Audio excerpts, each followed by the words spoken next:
Hello, hello, saludos, everyone. Thank you for joining us today. I am Dr. Norlan Hernández, and I'll be your host for this conversation, this important conversation that we're going to have around the three leadership traps. I'm excited for who we have today. I'm going to be sharing a little bit about his bio. You've already seen it if you signed up for this event that we have today. But again, this is Dr. Norlan Hernandez, and Powerfy is a boutique consulting organization that really is meant to help people thrive organizationally by providing various training and development opportunities and be able to host conversations like this one. In addition to that, I'm also a senior academic leader at Fresno Pacific University. And this is what brings me joy. It brings me joy to be able to create spaces, create platforms like this one to be able to bring people that have a significant amount of experience that I have personally also have learned from personally, spiritually, professionally in this leadership journey. And that's the hope here for me and you, that we get to learn from the people that we have this conversation on. So without further ado, let me start reading the bio of today's guest, which is Dr. Larry Rice. He is the co-founder and chief engagement officer at Northern Compass Consulting, a firm serving clients across education, nonprofits, and corporate sectors. A former university president and lifelong educator, and I can attest to this, and I'll share a little bit about that. Long life educator, he brings more than 30 years of experience in higher education, leadership, workforce development, institutional assessment, and executive coaching. And the list goes on and on in regards to the accolades and all the accomplishments that this individual has already done. But I know for a fact that his bio wouldn't be complete if I didn't mention this. He lives in Silver Spring, Maryland with his wife, Dr. Michelle Rice, and he is the proud parent of two adult daughters, Claire and Victoria. The bio wouldn't be complete without him mentioning this, and I'll share a little bit about that as well. So, without further ado, let me bring the guests in over. Dr. Larry Rice, thank you for being here today. Hi, Norlan. It's a pleasure to see you. Thank you for the invitation. I'm really glad to join you for this conversation. It's a very important conversation. Absolutely. One of the things that I absolutely love about Dr. Rice is what I mentioned earlier here. He's a lifelong learner. And that has become one of the clearest things that I have been able to personally experience and see, and to be honest, be inspired by. Someone with such vast experience in leadership as a college president in all the various places that he's been in and the ways that he's engaging and pouring into people, but also to see him in spaces where he becomes the learner. And I've learned from that. I learned that from you, Dr. Rice, and that's been an inspiration to me. So thank you for that. Um, Today's conversation is around the three leadership traps, and I entitled it "The Three Leadership Traps" because, again, we have someone like you with such extensive experience as an educator in leadership studies, as a former president, as the co-founder of this organization, this consulting group that you have, which does leadership development. I imagine that you have some things to say about this over that you have amassed and that you have seen the trends that you've seen over the last couple of years. So let me start, and let's get us started with this first question, Dr. Rice. Okay. What are the three leadership traps that you see most often pulling leaders away from clarity, confidence, and courageous action, especially when in high pressure environments? Well, certainly, Norlan. Well, I would be remiss if I didn't start by saying that there are a number of traps. So certainly, there are probably a number I can't even begin to count in terms of traps. But in my experience, the traps that derail leaders most often are not about intelligence or competence. They're about how we relate to people. And I see those traps as kind of blind spots that we have. And I certainly have those blind spots and have to continue to keep myself in check as it relates to them. So when I look at the three leadership traps, for me, the first blind spot, that's how I view them, is often seen as a title trap. And I'm speaking in terms of position title. This happens when leaders rely on their authority or their position power rather than the credibility earned through trust and respect. And I would suggest that leadership begins the moment that we all realize the title doesn't make you a leader. It simply gives you the opportunity to earn trust and credibility. The second trap that I envision or have experienced is the self awareness trap. And to me, that's the sweet spot, the self awareness trap, or the lack thereof. Many leaders are highly capable, but rarely reflect on how their behavior affects the people around them. And so when pressure rises, leaders often revert back to patterns that they learned long before they ever held leadership roles.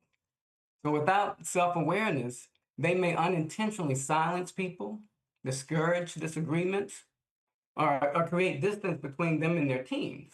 And that I've seen quite often, especially with clients that I work with. My third trap, which for me is the one that have consistently had to work on myself, that third trap is the connection trap. As I mentioned, leadership is fundamentally relational. So when leaders fail to build genuine connections with their teams, motivation and trust begin to erode. And because it's their job, certainly people are going to comply. They're going to try to comply with your expectations, and they will go as far as seeking to facilitate your needs in the workplace just to keep that job. But in situations like that, they are far less likely to bring their full selves, their creativity, their commitment to the work that they're in. That's when you see a lack of passion in the workplace.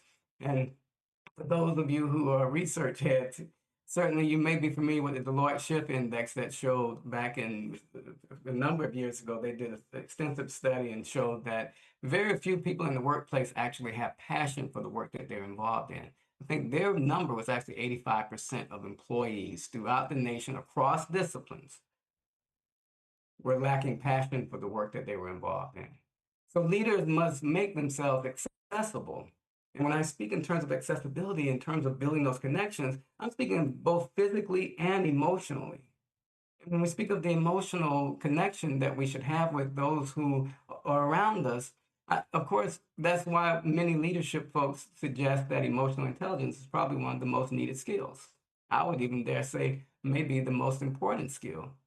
So for me, Norland, those three traps are the title trap, self-awareness trap, connection trap, and I would suggest that avoiding each of these establishes credibility capital among those around you. Thank you for that question, Norland. What are your three traps? Yeah, thank you, Dr. Rice. I mean, you've given us a lot to chew on in just a short amount of time. Hence the vastness of the experience that you bring. I let me respond to some of the things that you said first, and I'll share Okay. mine. And by the way, folks, those of you who are joining us virtually and are doing the live, be sure to drop a comment, engage with us, ask questions. We'll be able to engage those and bring them into the conversation because we want to bring value to you, and part of that Absolutely. is to allow you to engage. So, title, position trap, self awareness trap, and connection trap.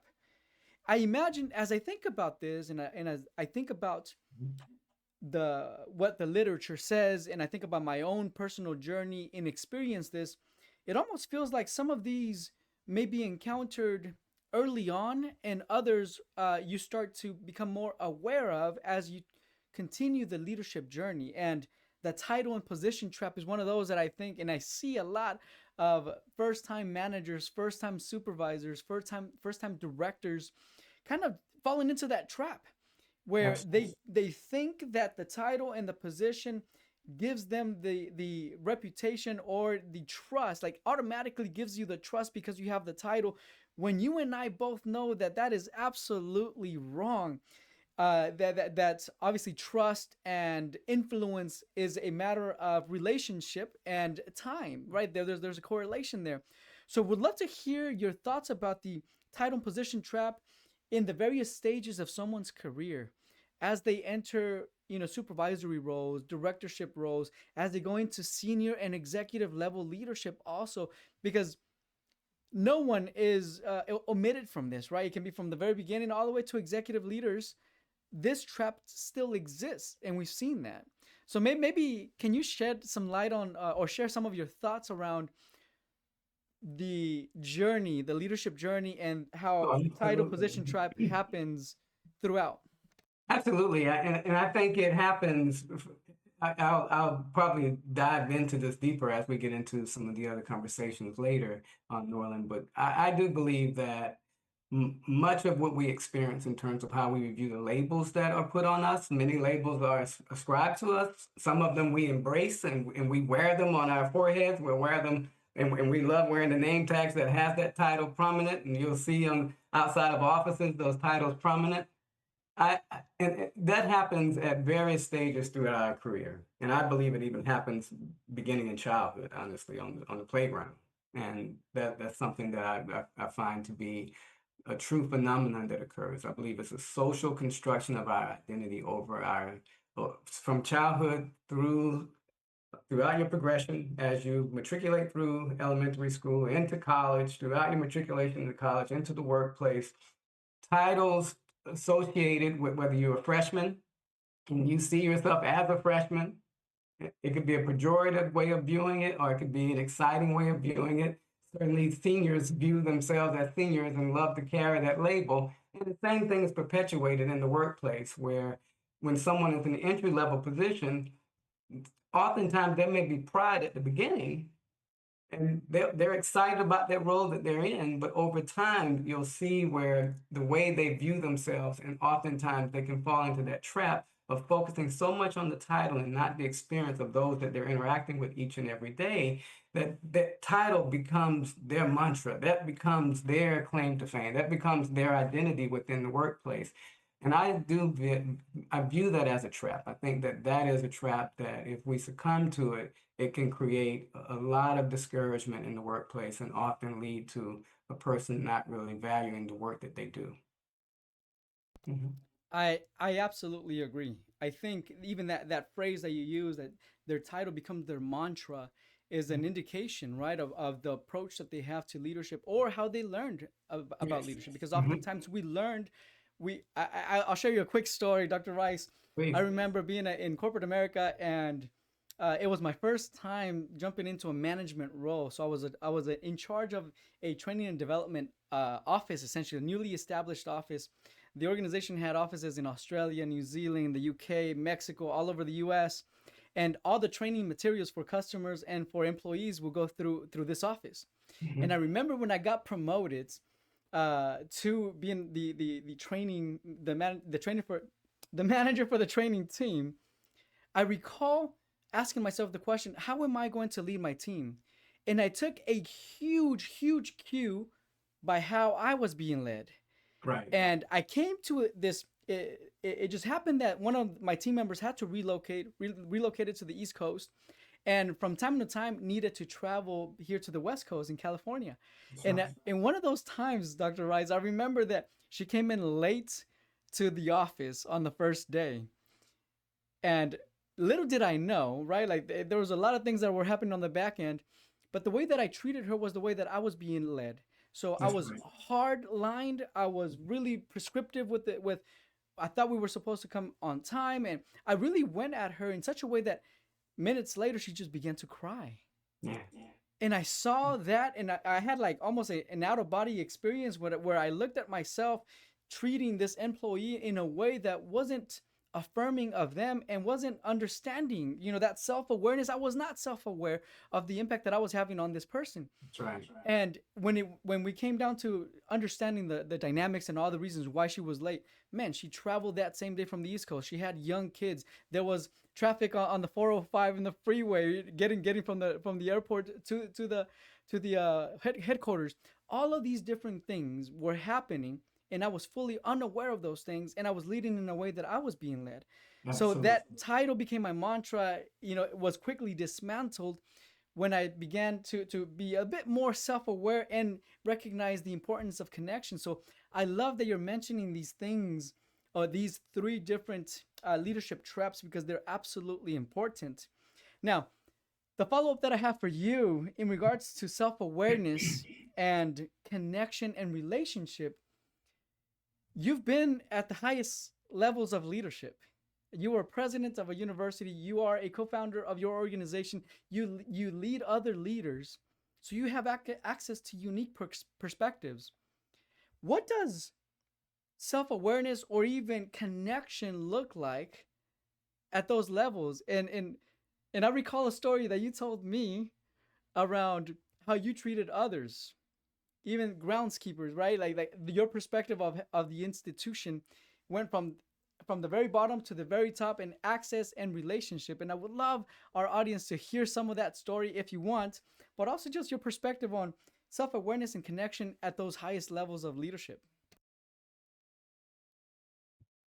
I believe my gift to you and to anyone I have an opportunity to speak to like this, Norlan, is to share that the notion of checking our titles at the door when we enter into rooms, when we enter into meetings, when we're interacting with others is critically important. I at the let's use the university as an example. I believe from day one that I was an educator. I saw myself as an educator, but I felt that anyone who was in the business of higher education or even secondary school education, if you're in the business of education, that you are an educator, regardless of the role that you play. And everybody is a role player. So within the organization at a university level, if you see the campus, the first experience that a student and a parent will experience when they visit a campus. They get off, they get out of their cars, and they see what they see. It becomes that first impression that they will have of that campus environment. So if it's clean, if it looks nice, if it's welcoming, if they see signs, if people greet them, that becomes their first impression. And those who usually set that first impression may be our facilities management team. They're the ones who put the signs out. They're the ones that keeps the grounds groomed. They're the ones that keeps the garbage away and they keep it clean. And so for me, they become that first education experience of those students. They're instilling within the mindset of those students that this is your home, treat it like your home. And so they are the first educators that students experience. And I can do that for every staff member. If anyone working in higher education doesn't see themselves as an education, then they're in the wrong field. You are an educator first, regardless of the title that they give you or the title that you prescribe to yourself. You are an educator first, and you participate in that business of educating others. So I use that approach, and I think that that applies across industries. I think mission statement become an important part, and folks should be aligned with the mission statement. If it's something that you don't feel and agree with, maybe that's not the right place, and there is a correlation there. But as we dive deeper into this, I certainly have some good examples that I'd like to share as it relates to why it's important to check your title at the door, why it's important to be self-aware. I've had some interesting conversations with many seniors, let's say C-suite or senior leaders over the years, and I've been in the presence of some that truly believe they fell into that trap. When we talk about self-awareness and connection, those two traps to me are not only complementary of each other in terms of how they impact and influence the lives of those that work with you and those who surround you, but when you lack understanding of those two, you can be detrimental to a workplace environment. You can be detrimental to the mission of the institution. And I've been in conversation with folks who truly see themselves as the smartest person in the room. And I remember even suggesting to someone, the Strength Finders 2.0 is a book that I just enjoy sharing with others. I have no connection with Strength Finders, but I love Strength Finders 2.0. I think it gives you a clear understanding of your skills, your strengths, and it teaches you how to focus on your strengths and those of those around you. And so I recommended to someone once at a board meeting. I said, you should consider Strength Finders 2.0. I think you'd love it, and it's something you share with your team. And this person looked at me in my eyes, and they said, Larry, if I needed that, I wouldn't be where I am right now. And so that, to me, is an example of how we may think a lot of titles, and we may give a lot of credit to titles, but no one is ever going to be able to render respect or get someone to respect them, to trust them, to value them, to even be loyal to them when they have that mindset. A growth mindset and not having a growth mindset is detrimental to an organization as well. I think growth mindset is essential. What a perspective, and what a story. And I think that is actually quite, uh, uh, even though we don't like to admit it, Dr. Rice, and you and I both know this, I think it's more present than we'd like it to be in all levels of leadership in every organization. And the growth mindset, I think, allows us to pause and rethink things. Like, I'm thinking about Adam Grant's book, right? About rethinking our assumptions and the things that we have and how we operate. Yep. And you know what the conversation we're having thus far is actually resonating with some folks online. Some of them are saying that managers often utilize their position power and tend to underutilize and develop their personal power. So they rely so heavily on their positional power, their title power, and underdevelop their personal, the relational part. And someone else also asked this, and I would love to hear your perspective on this. Said, what are some of the recommendations that you have for emerging leaders to address some of those personal insecurities that you were talking about as they prepare for their next leadership role? For one, I think that being self-aware requires that we learn what our current strengths are. And we spend so much time trying to create and strengthen areas where we may see as not being as strong. And for example, accounting was never my forte. I understand the numbers, I can understand budget, but I don't love accounting. And there was a moment in my career where I tried to spend a lot of time focusing on accounting when there were other strengths that I had to acknowledge that I had.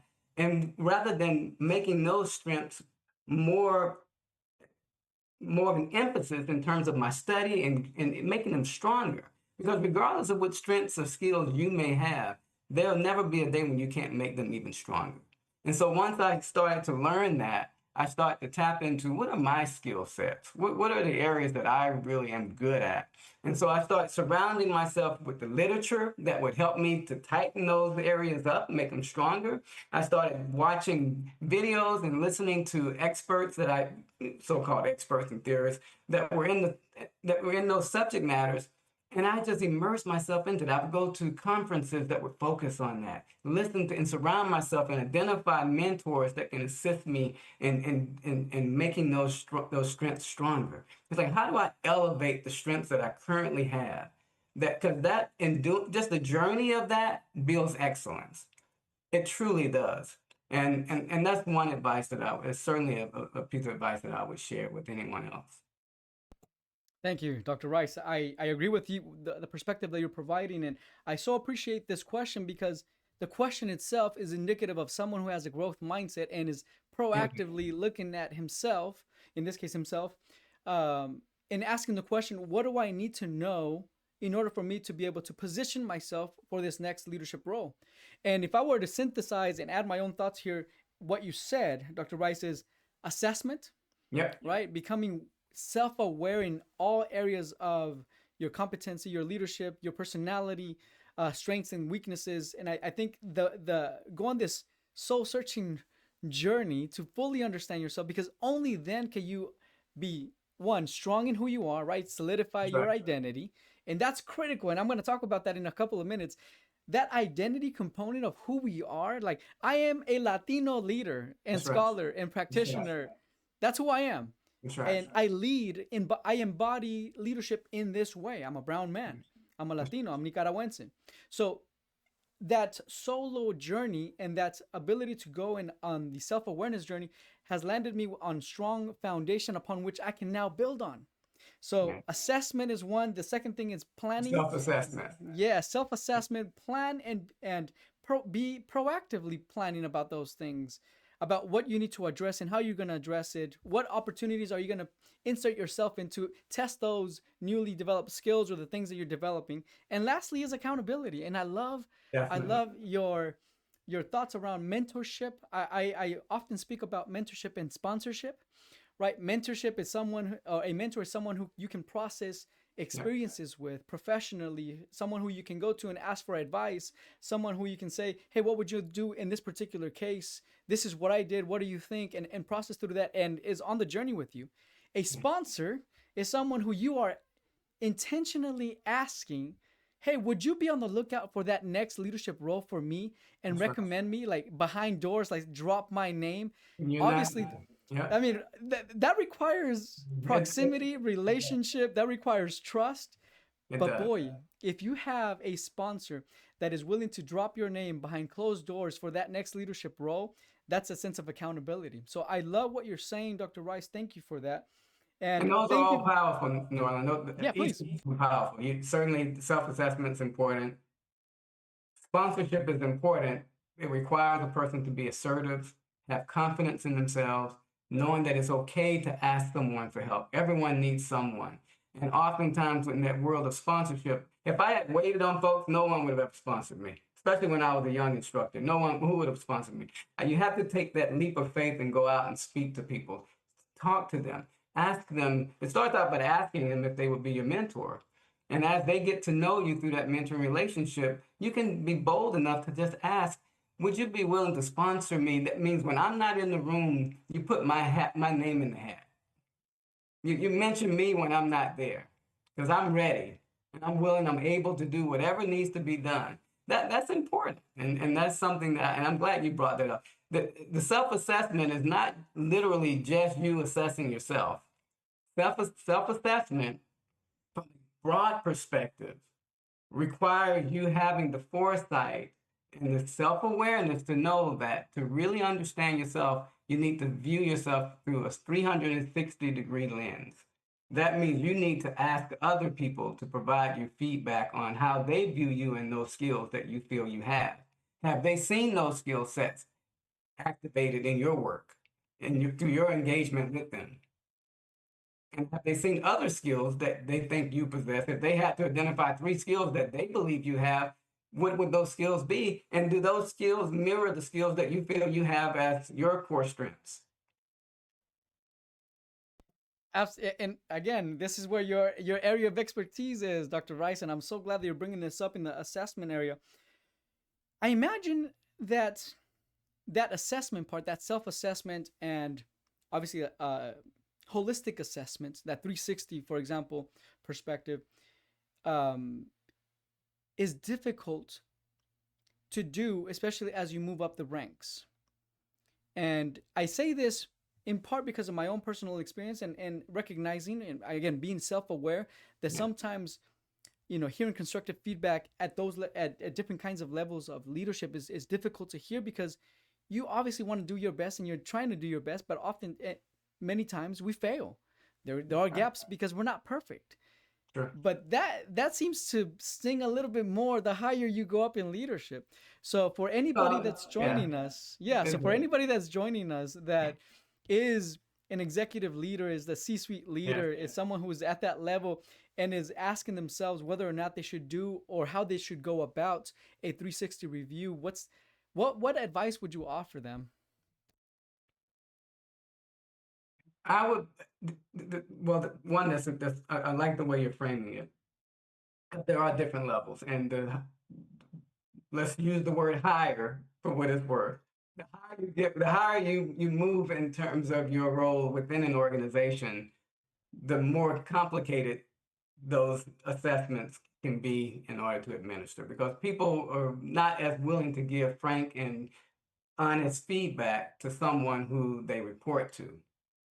And that's why it's so important to develop those meaningful relationships to make sure that there isn't distance between you and your colleagues. You got to lower those barriers, check those titles as often as you can at the door so that when it's time for you to seek out that feedback, that earnest feedback from your peers, that they're willing to give it to you. You have to create an environment where they know that you have thick skin, that you don't want them to just share with you what you want to hear. And that often happens. Many leaders are in impossible positions because they've created environments for which they just can't thrive through honesty from the people around them. And the greatest strength that any leader will ever have is presented within the people that are around them.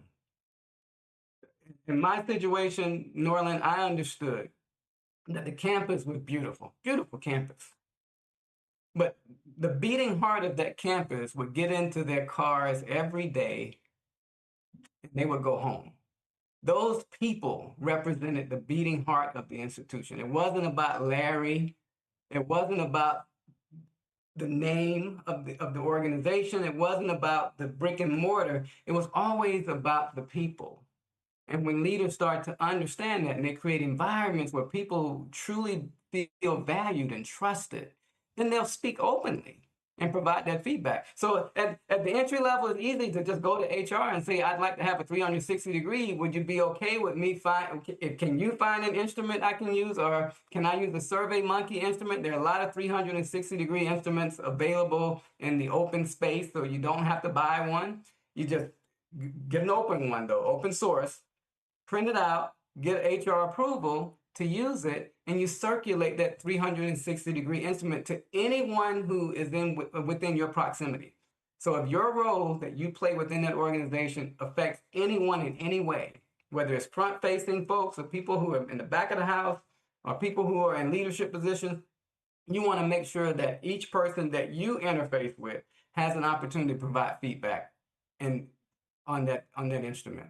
And there's some very robust instruments that are out there that I think drill down to your competencies.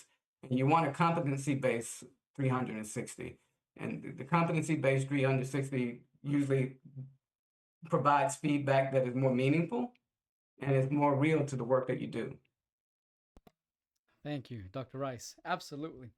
Someone said on the chat right now, which I agree, and I think it's resonating with what we're saying, is that you all have that we as leaders have to be the ones to set the tone. You know, a good friend of mine, Enrique Acosta Gonzalez, said this, and it's true.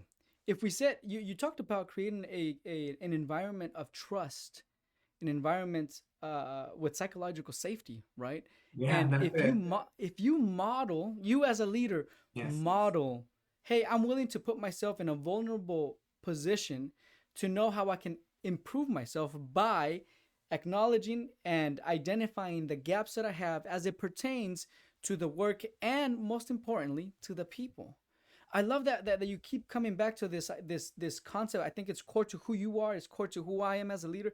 We're people-centered leaders because we recognize that tasks will get done, sure, but it's the leader, it's the individual, it's the people that make that work.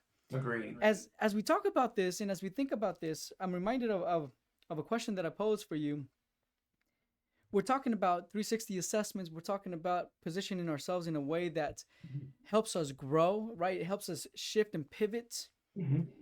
But oftentimes, when the tyranny of the urgent comes, we fall back to our old ways of doing things, to our instincts and habits, especially when we're absolutely busy.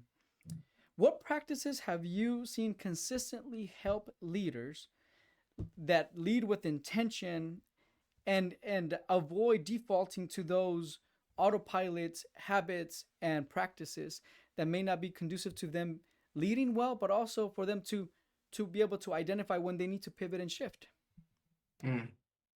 I'm I'm glad you asked that question. That's interesting question. Mostly because when leaders are busy and they're under pressure, instincts and habits tend to take over.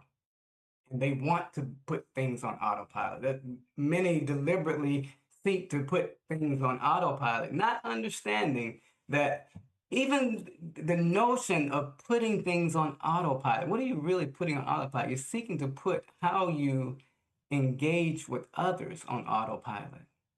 And that in and of itself can create transactional interactions with your team members as opposed to transformative interactions with your team members. And so I think that it's important to first understand that. One practice that I believe can help you avoid that is creating moments of pause before you reacting. We always want to react quickly. Leaders are often expected to move quickly, but the most effective leaders pause long enough just to think before they react. And sometimes that pause is simply just asking that one question, one more question before offering an answer. Just being slow to speak and just quick to hear. And one of the best ways of listening is by asking a question and then keeping our big mouths closed, just closing our mouth. That's one practice. But a second practice that I think truly does help is seeking earnest feedback from people around you. Leaders can be leadership in of itself can be isolating, and it can be, and oftentimes it's self isolation that we shelter in place if we're not careful. But given that leadership by nature of what leadership is can be isolating, and I would say the higher someone moves up an organization, the harder it becomes for people to speak honestly with them. As we've shared before, leaders who intentionally create opportunities for others to challenge their thinking tend to avoid many of the traps that we're talking about today, Norlan. If they intentionally seek to do that, and I think maybe we can dive deeper into that in a moment. But there is a third practice that I think has value as well: reflection. And reflection can be very powerful, and so and that's where our leadership habits really come from. If we can reflect on where do these habits and tendencies that I have, what do they really, what's this, what is all the things that I have that would be associated with this whole notion of how I lead? Where did I get these habits from? Many of the patterns that we bring into leadership, we learned them long before we ever held a leadership role. And in fact, much of the recent research and the work that I'm exploring personally, it deals with that. So we're in the process of exploring a lot of work and about to release some work that addresses that. The social patterns that we learn early in life, especially in the classroom and on the playground, they continue to shape how we lead as adults. And that's what we propose. And I believe that it's critically important to know that. And as we reflect on how we end up here, that can help us figure out how do we improve and become better. When leaders began to recognize those patterns, Norlan, they gained the freedom to choose different responses rather than simply repeating what feels familiar. That's how you avoid that trapping of defaulting to autopilot. People are loving the perspective of the pause. A few comments are coming in that affirm your perspective and your thoughts on this, mentioning that pause gives you way to intentionality. That's Because right. you're not just responding, right? There's a difference between responding and taking a pause and responding to something with something valuable. There's others that are saying that there is power in the pause, and oftentimes, like you said, we may, as leaders, fall into the trap that we have to respond right away, That's right. or that we have all the answers, and we don't. You In don't. fact, somebody We somebody was rarely asking. do, actually. That's right, exactly. We, We we rarely rarely do. have the, we rarely have the answers. Typically, we think we're the smartest in the room, but we're not. And I would tell you, the smart leader is the one who truly recognizes and fully understands that they are rarely the smartest person in the room. A true leader will surround themselves with capable people, and they will empower those people to act and get the work done, even if they're at the beach, Norland. Absolutely. The concluding thoughts that you had in this last session right now, with the question you mentioned, how I would put it is we're socialized beings, and we Yes. learn these patterns of behaviors based on our upbringing, based on our context, based on our time, based on our culture, and based on access to people that or the people that we have access to. And Mhm. it's such a critical and I think underrepresented perspective. And I'm so glad that you're doing some research in that, Dr. Rice, and that you're going to be engaging in that conversation. That's what's caused me to launch the leadership study that I'm doing right now. It's called Embodying Leadership, and it's essentially looking at the intersection of identity and leadership, and asking questions Yeah. around why we do the things that we do. And through that process, I'll tell you, through the process of engaging with the participants, one of the most uh, often quoted statements from them is, "Oh, I never thought about that. I just made a connection. Oh, I didn't think about how my background, my culture, my family, my upbringing has molded, has shaped the way that I That's right. approach leadership." That's So I right. love that we're having this conversation, because one of the traps that I actually had outlined for myself as I thought about this question one of the leadership traps that I see that is underrepresented in the conversations around leadership is the persona drift trap. And this is when we start performing a version of leadership that earns approval in the room for sure, even when it conflicts with our own values and identity. Oh And, my, yes. you know, we were going back to, you know, I'm going to do almost like a full circle here. We were talking about grounding, you know, the self-awareness being a soul-searching journey that sets a strong foundation upon which we can build. This persona drift, the way that I see this, is as we enter organizations and spaces of leadership, oftentimes there's a mold, there's an organizational culture Yeah. that may or may not be in alignment with who we are as individuals, the way that we lead, our values, our identity. And then we have to start making choices. Yes. As someone who has led in predominantly white spaces, you know, I'm going to be completely transparent here. As someone, a person of color who has led in predominantly white spaces, I have come across these tensions of the persona drift trap, where I needed to ask myself questions around how I led in particular environments. Is this appropriate? Is this not? Should I change the way that I communicate? Should I change the way that I dress? Should I change my hairstyle simply so that I can fit in and avoid some of the barriers that I was experiencing? As a Latino who is charismatic in the way that he speaks, and I use my hands a lot and I'm passionate when I speak, Yeah. that wasn't necessarily a communication value that was instilled in particular environments. And I found that challenging. So, this persona drift trap for folks who haven't gone on that journey to establish a strong foundation in their identity, it's going to be really hard to build upon that because you're building your house on sand, and it can get tumultuous, right? And over time, the presence becomes more polished and more grounded for sure because you learn to navigate it. You know, this is the code switching. But Yeah. the warning signs for me as I think about this is that we are over explaining most of the time, people pleasing a lot of times. We avoid conflicts, which as leaders, we cannot do.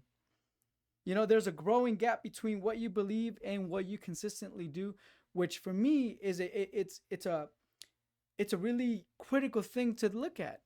If there's a growing gap in who you are and the things that you're doing, you're moving away from who you are and the values that you have, and or the values that you have begun to form and shape. So thank you for that perspective. Thank you folks who are engaging online as well. This is part of the conversation, and I'm glad that you're doing some research on that, Dr. Rice. That's well stated, Norlan, by the way. Very, very powerful. All right, looking at the time, we might have time for one or two more questions that we can engage here and provide some critical perspectives. Okay. You work with leaders, Dr. Rice, to build cultures that are rooted in trust and accountability and shared purpose. I know this from personal experiences with you and conversations. I drew it from that. Given that, or that said, what trap most commonly undermines culture, and what is a concrete intervention that we can do as leaders to apply this in the next 7 days? So, in other words, let's make it practical. We're saying that leaders that want to create cultures that are rooted in accountability and trust and shared purpose are going to maybe come face to face with some of these traps that we're talking about. Yeah. What is one tangible advice that you would give someone that can immediately implement a practice to help avoid that? Okay. So let me try to share what I think I'm hearing, because I heard a few questions in there, and one, you want to know which trap is most commonly undermined, or which trap of all the traps, the three that I mentioned, and even some of the ones you just mentioned, because that persona drift trap is pretty powerful there. I like it. But you're saying which trap most commonly undermines culture, and you wanted a concrete intervention that leaders can apply within the next couple of days or the next 7 days? Okay. So in my experience, culture is shaped by what leaders say and more. Let me rephrase that, because I see culture differently. I think that culture is shaped less by what leaders say and more by what they consistently model and reinforce every day. I think it's our actions that count, not what we say, but what we do. And people see what we do, and they know whether we are authentic or not. And so, of all the traps that we've discussed today, the one that I think um, really resonates among the three that I mentioned, the title trap, the self-awareness trap, the connection trap, the one I see most often undermining culture is the connection trap. When leaders become overly focused on tasks, Norland, when they become overly obsessed over performance metrics and deadlines and I dare say it, dashboards and data, because we want to be data driven, and and that has just become the the it undergirds all that leaders tend to want from their people. When they do that, they sometimes forget that leadership is fundamentally relational, that it's really about the people. When people stop feeling seen and heard and respected, trust begins to weaken. And without trust, accountability becomes difficult to sustain. I would suggest that it becomes impossible to sustain. So, one intervention that leaders can apply in the next 7 days, and, and I would suggest for all of you who are participating, you can, if you have a pad and pencil, I've been taking my notes. This is what you want to write about, because this you can write about. I'm gonna give you some jewels now for free. One intervention that you can apply for the next 7 days is schedule one intentional conversation with each direct report that you have. And you want to ask that person a question that invites real candor, real honest feedback. And I'm going to give you the questions that you want to ask. So there are two questions that I believe, I'm persuaded, are game changers. It just shifts the relationship and the dynamics between you and your reports. But you got to set it up the way the rice man is about to tell you to set it up. If you don't set it up this way, it doesn't count. It's all about the setup. So, Norlan, let's say you're my direct report, and I'm going to give you this whole simulation. We're going to walk through it. I scheduled a meeting with you, Norlan, and we scheduled a meeting last week, and now we're in the week. You've just arrived at my office, and we're face to face. And you have to be face to face. If you're remote, I respect remote work because I work remote. Love it. And it can't be done remotely. I'm going to do it with Norlan, so I guess it would work. So forget that. But if you have your direct report in your office or in another space, make sure there isn't a desk between the two of you. Get the chairs face to face. You want to sit right across from that person with nothing between you, nothing blocking your space. And you want to, and just as I'm about to do to you, Norlan, right now, this is how it's going to go down. You're going to invite real candor. You're going to break down barriers. And this is how you're going to do it. You're going to look at that person right in the eyes, Norlan. You want to look them right into the eyes, and you want to say, for example, first question that I would ask you, Norlan, is what is one thing in our team that we may be pretending is working, but actually isn't? You keep that eye contact, and you ask that person from the heart. They're gonna know if you're playing games with them. And they're gonna know if you just want them to say what you want to hear. But if you look them in the eyes and you say, and you remove the desk and the chairs, it's just you and them. And I'm saying to you, Noah, what one thing in our team that we may be pretending is working, but actually isn't? What is one thing in our team, Norlan, that we may be pretending is working, but actually isn't? And then I would just keep my big mouth closed and listen. And you gotta have a pad and pencil with you, and you just taking notes like a child in third grade, taking notes. Don't interject. Just taking notes. And then you go to the next question. So I just have one last question for you, because I really need your help to help me be my best self.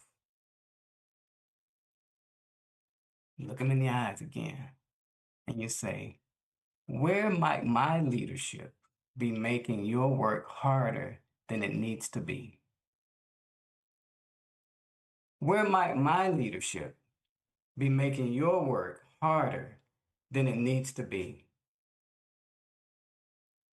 Norlan.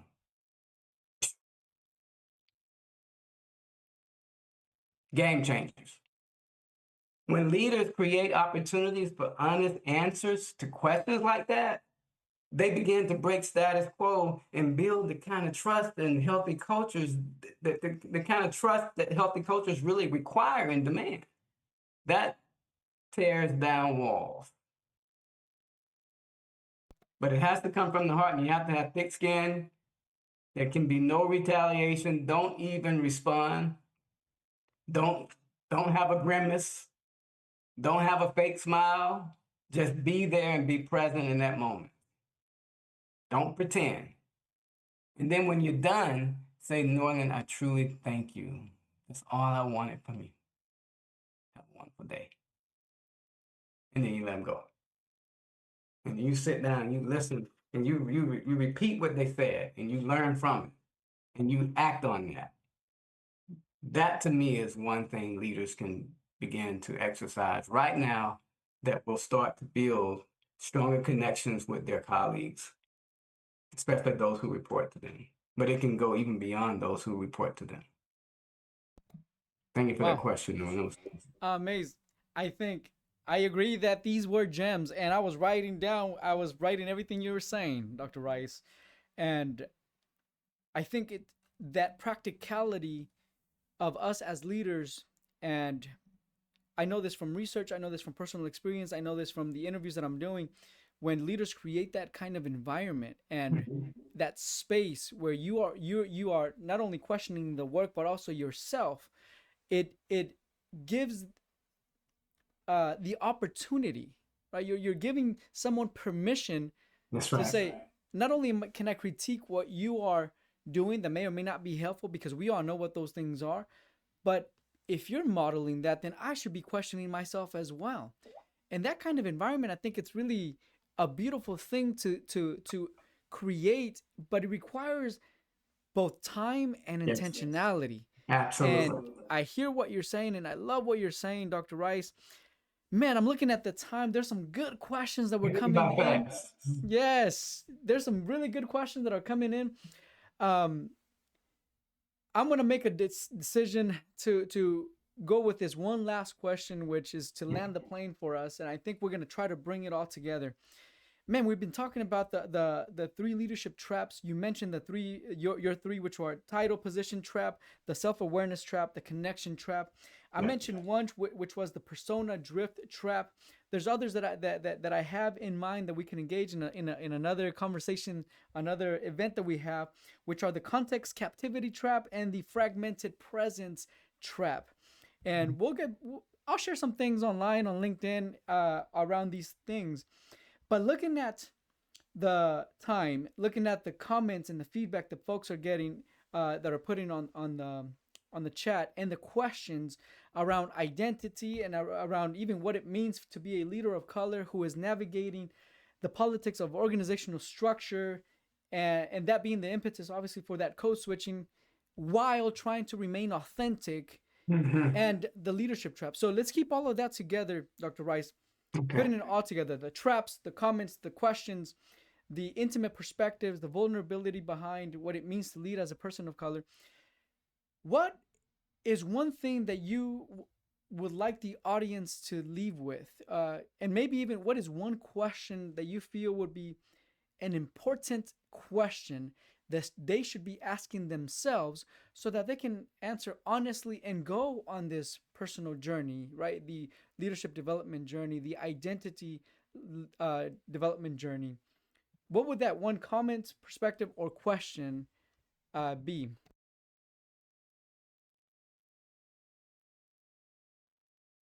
So regardless of what role you're playing within your organization, you have to view yourself as a leader first. If you don't believe you're a leader, no one else will.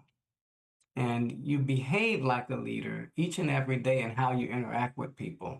A true leader respects, honors, trusts, and values those around them. And they are seeking to create spaces and places and experiences and conditions that allow people to be their best selves in their workplace. So one question that I believe every leader and everyone that's participating today, you're a leader. One question I believe that you should ask yourself as we're moving forward into this year, 2026,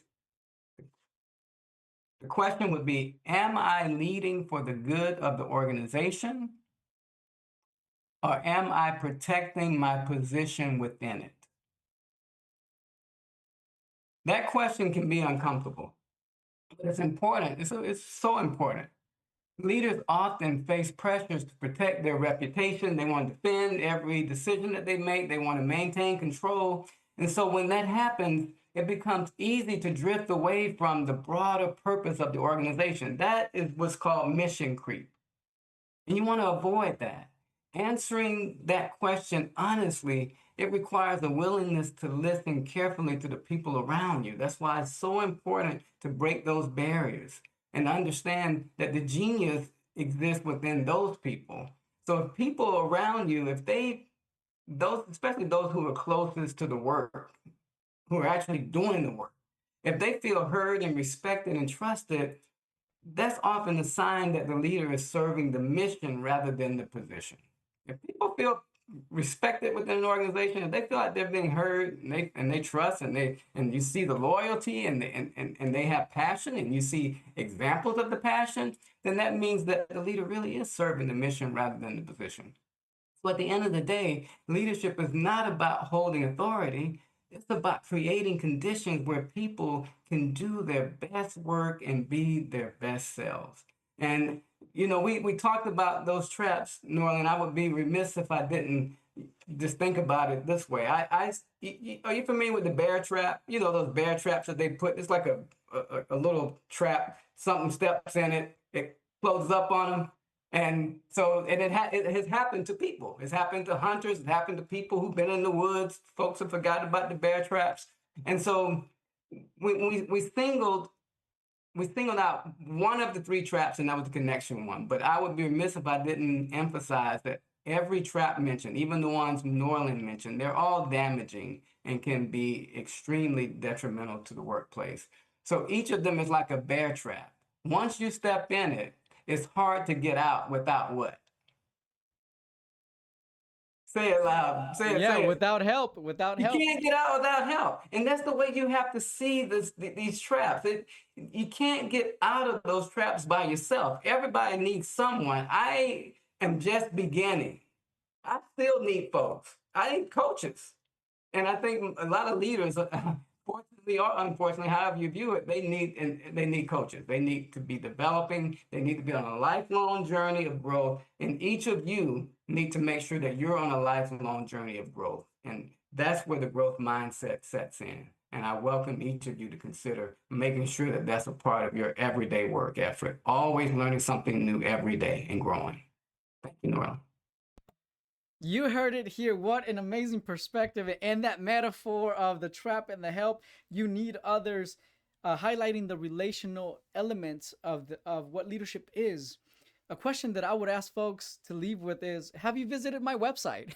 Yeah, there you there go. is a, there is a, we have That's a good. leadership, we have a leadership research study going. It's called Embodying Leadership, and where we are intentionally looking at the intersection of identity and leadership and asking these kinds of questions, like the one that was asked about code switching and how do we do that in organizational structures while still feeling like we're doing it authentically. We are engaging in research to be able to bring practical highlights, practical nuggets of information that will help others with similar questions around that. What we're coming up with right now with this is this what it's a trifecta. It's a perspective that we have right now that it's a threefold perspective. Number one is our understanding of leadership. Number two is our understanding of ourselves or identity, and number three, it's context. So this concentric circle at the very middle of it, at where they merge, is what I am calling embodying leadership. The more we become aware of ourselves, the more we become aware of our understanding of leadership, how we understand leadership, and the things that need to change about our understanding of leadership, and the more we become aware of context, culturally and organizationally, the better we're going to be able to navigate and embody leadership. So I really appreciate you all being here. I thank you for being here. Thank you, Dr. Rice, once again for joining us for this important conversation. I think I took a lot from this. I know you all took a lot from this. Thank you for engaging. We have other upcoming events. Do not miss out on those. Go to the LinkedIn live. To LinkedIn. Look at the upcoming events. Look at the website. Look at what's brewing that will be of benefit to you.